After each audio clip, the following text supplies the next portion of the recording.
Iran ने यह जंग जीत ली है। ईरान ने जंग में दुश्मन को चारों खाने चित कर दिया है। जंग में दुश्मन अब छुपने की कोशिश कर रहा है। अमेरिका और इजराइल जंग से भागने की तैयारी कर रहे हैं, पर दुश्मन को अब भागने का रास्ता भी नहीं मिल रहा है। दुश्मन तिलमिला रहा है, दुश्मन बेचैन है। दुनिया अमेरिका और इजराइल की नाकामी देख रही है। सुपर पावर की हवा निकल गई है और इजराइल का हवा खड़ा हो गया है। दरअसल मेरी ये बातें हवाई नहीं है, बल्कि मैं जो कुछ भी कह रहा हूं इसमें 100% सच्चाई है। कुछ भी नमक मिर्च लगाकर मैं बयान नहीं कर रहा हूं।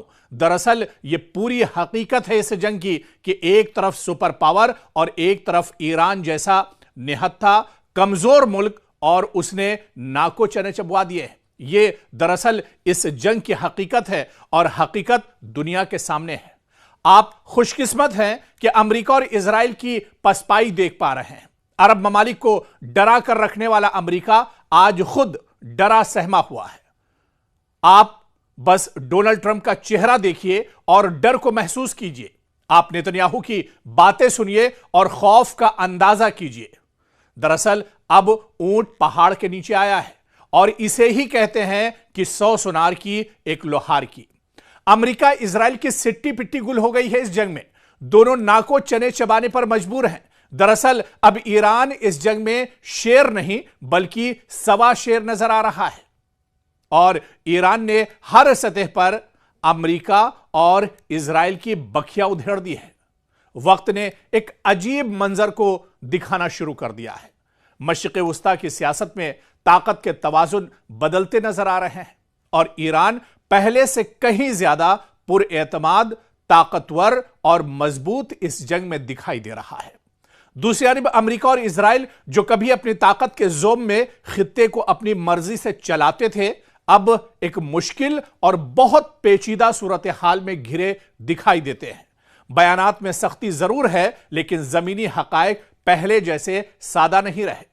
डोनाल्ड ट्रंप जैसे रहनुमाओं के दावे हों या बेंयामिन नेतन्याहू की हिकमत अमली, इन सब पर अब सवालात उठ रहे हैं। दुनिया अब हर कदम को ज्यादा गौर से देख रही है और ताकत का वो तासुर जो कभी काबिले चैलेंज लगता था, जो कभी अब एक तरह से ये ममालिक आजमाइश में आ गए हैं। यह कहना कबल अज वक्त होगा कि कोई फरीक मुकम्मल तौर पर जीत चुका है या हार चुका है, लेकिन यह जरूर कहा जा सकता है कि खित्ता अब नए मोड़ पर खड़ा है। हम बात मशरिक़ वुस्ता की कर रहे हैं कि मशरिक़ वुस्ता अब इस जंग को लेकर एक तरह से एक नए मोड़ पर खड़ा है। कभी मशरिक़ वुस्ता के इन ममालिक ने, कभी अरब ममालिक के शेखों ने यह नहीं सोचा था कि उनके ऐश परस्त जिंदगी में इस तरह के भी हालात आएंगे। उन्होंने अपनी हिफाजत दरअसल अल्लाह को छोड़कर अमेरिका के हवाले कर दी थी। उनका पूरा जो दारोमदार था वो अमेरिका की सिक्योरिटी पर था और यही वजह है, आप देखिए कि पूरे मशरिक़ वुस्ता में जितने भी अरब ममालिक हैं वहां पर एक तरह से अमेरिका के एयरबेस थे। 50,000 अमेरिकी फौज दरअसल इन अरब शेखों की एक तरह से अरब के लोगों की हिफाजत के लिए मामूर थे और अमेरिका इनसे मोटी रकम लेता था, इनसे अरबों खरबों रुपये एक तरह से वसूल करता था। लेकिन अब उसी अमेरिका की पोल खुल गई है। आज वही अमेरिका जो सऊदी के मुसलमानों की हिफाजत का दम भरता था, जो पूरे मशरिक़ वुस्ता के जो ममालिक हैं उनकी सिक्योरिटी के बड़े बड़े दावे करता था, आज वो खुद अपनी हिफाजत नहीं कर पा रहा है। और आप देखिए कि ये पूरा जो खित्ता है अब एक नए मोड़ पर आकर खड़ा हो गया है, जहां हर फैसला, हर रद्द अमल और हर कदम के दूररस असरात हैं। और ईरान ने ऐसी मार मारी है इजराइल और अमेरिका को, जैसे अमेरिका और इजराइल जिसे एक तरह से याद रखेंगे। कुछ मुबस्सिरीन के मुताबिक हालिया कशीदगी और मुकाबलों में ईरान ने न सिर्फ अपने दिफा को मजबूत किया है, बल्कि अपने मुखालिफिन को भी यह पैगाम दिया कि अब वो पहले जैसा कमजोर या तनहा मुल्क नहीं रहा।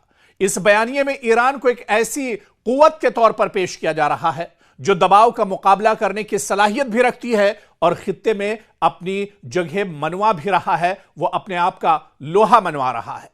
और दूसरी तरफ आप देखिए सिक्के का जो दूसरा पहलू है कि अमेरिका और इजराइल जो तवील अरसे से खित्ते में अपनी बरतरी कायम किए हुए थे, अरब ममालिक पर इनकी दादागिरी चलती थी और अब एक पेचीदा और बहुत ज्यादा पेचीदा और गैर यकीनी सूरत हाल का सामना करते नजर आ रहे हैं इजराइल और अमेरिका। इनके बयानात में सख्ती और जोम जरूर दिखता है, लेकिन जमीनी हकायक अगर आप देखिए, उठाकर अगर आप देखिए, तो ये दरअसल इस जंग में बुरी तरह से फंसते हुए नजर आ रहे हैं। हर कदम अब ज्यादा हिसाब किताब और एहतियात का मुतकाजी नजर आ रहा है।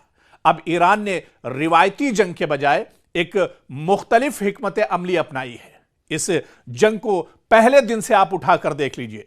दरअसल इस जंग की शुरुआत इजराइल और अमेरिका ने की थी। मुश्तरका तौर पर इस जंग की शुरुआत अमेरिका और इजराइल ने की थी, उनकी हिकमत अमली थी। दरअसल यहां पर एक चीज यह भी समझनी होगी, यह ताकत की लड़ाई नहीं है। अगर यह लड़ाई ताकत की होती, असलहे और गोला बारूद की होती, लेटेस्ट हथियार की होती, मिसाइल और ड्रोन की होती, तो फिर अमेरिका और इजराइल कब की यह जंग जीत चुके होते। लेकिन यह जंग दरअसल इत्तेहाद की है। यह जंग दरअसल अमेरिका के ईरान के इत्तेहाद का इम्तिहान था। ईरान की रूहानियत जो थी उसका इम्तिहान था इस जंग में। और इसके अलावा फिर यह पूरी जंग जिस तरह से इजराइल और अमेरिका इस जंग में डटे हुए हैं और जो झूठ इस जंग को लेकर गढ़ा जा रहा है, जो प्रोपेगेंडा दरअसल किया जा रहा है, दरअसल ये तमाम चीजें इस जंग के पीछे नहीं। ये जंग दरअसल ग्रेटर इजराइल को लेकर थी। बहुत से मौकों पर हमने इस बात का जिक्र किया है कि दरअसल लबनान को इजराइल हथियाना चाह रहा है, लबनान पर लगातार अटैक किए जा रहे हैं। इसके अलावा पूरे फिलिस्तीन को इजराइल अपनाना चाह रहा है, हड़पना चाह रहा है, और पूरे गजा को एक तरह से वो पहले ही हड़प चुका है। और इसी तरह से वेस्ट बैंक का जो मगरबी किनारे का हिस्सा है उसे एक तरह से हड़प चुका है। पूरा यरूशलेम एक तरह से हड़प चुका है, जहां पर किबला अव्वल एक तरह से अभी भी है मुसलमानों का, उसे पूरे तौर से हड़प चुका है। तो दरअसल ये पूरे ग्रेटर इजराइल का मंसूबा है, और इस घिनौनी और नापाक मंसूबे में अमेरिका भी एक तरह से इजराइल के साथ खड़ा है। तो कहीं ना कहीं आप देखिए कि अब इस लड़ाई में कौन पसपा हो रहा है, कौन हार रहा है, किसे शिकस्त एक तरह से उठानी पड़ रही है, ये तमाम चीज एक तरह से अब वाज़े हो गई है। और हकीकत यह है कि मशरिक़ वुस्ता एक नए दौर में अब दाखिल हो रहा है, जहां ताकत सिर्फ हथियारों से नहीं बल्कि हिकमत अमली, इत्तेहाद और सब्र से तय हो रही है। ईरान का बढ़ता हुआ एतमाद एक हकीकत है जिसे दुनिया देख रही है, और दुनिया इसे एक तरह से महसूस भी कर रही है कि निहत्था ईरान आज किस मजबूती के साथ खड़ा है। दरअसल ईरान भी यह महसूस कर रहा है कि मशरिक़ वुस्ता में अगर यह जंग ईरान हार जाता है तो पूरे आलम इस्लाम के जो मुसलमान हैं उनके लिए यह बहुत बड़ा झटका होगा। और जो नापाक मंसूबा इजराइल का है, इजराइल अपने उस नापाक मंसूबे में एक तरह से कामयाब हो जाएगा। यानी ग्रेटर इजराइल, यानी इजराइल का और ज्यादा जो दायरा है वो एक तरह से पूरे मशरिक़ वुस्ता में फैल जाएगा। और पूरे मशरिक़ वुस्ता में आप देखिए कि अरब शेख तो इस लायक नहीं थे, लेकिन ईरान इतना मजबूत जरूर था, ईरान के अंदर वो हौसला और अज़्म जरूर था कि वो दुश्मन का डट कर मुकाबला कर सकता। क्योंकि पूरे मशरिक़ वुस्ता में जो सबसे बड़ी ताकत है, जो सबसे मजबूत ताकत है, वो दरअसल ईरान की है। और इसी वजह से अमेरिका और इजराइल ईरान को जो एक रोड़ा है ग्रेटर इजराइल में, उसे हटाने की कोशिश कर रहे हैं, और इसे ईरान बहुत अच्छे से समझ रहा है। इसी वजह से ईरान सिर्फ ताकत के साथ नहीं बल्कि पूरी हिकमत अमली के साथ इस जंग को लड़ रहा है। और अभी तक आप अगर इस जंग की तस्वीर उठाकर देखिए तो इस जंग में ईरान पूरी मजबूती के साथ डटा हुआ है, बल्कि दुश्मन को सोचने पर मजबूर कर दिया है। इजराइल अमेरिका इस जंग में फंस चुके हैं और उन्हें निकलने का रास्ता अब इस जंग से नजर नहीं आ रहा है।